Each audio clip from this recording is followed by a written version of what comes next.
কি রে, কালকে কি হয়েছিল? প্রথম বলে আউট হয়ে গেলি যে? আর বলিস না, চোখে যেন কি হয়েছিল। বলিস কি, কি হয়েছিল শুনি। সব কিছু তিনটা করে দেখতেছিলাম রে দোস্ত।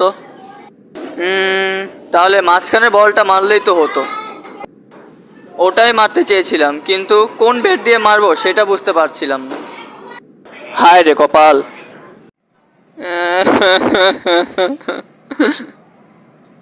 কি হয়েছে বাবু, কাঁদছো কেন?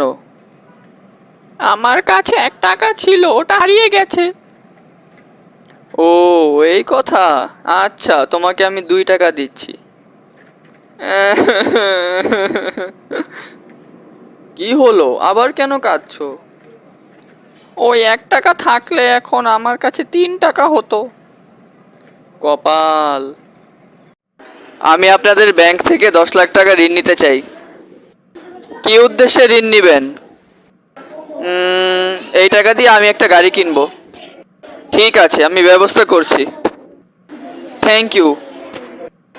তবে একটা কথা আপনাকে আগেই বলে রাখি, আপনি যদি নির্ধারিত সময়ে টাকা ফেরত দিতে না পারেন তাহলে আপনার গাড়ি আমরা নিয়ে নেব। ইস, আগে জানলে বিয়েটাও ঋণ নিয়ে করতাম।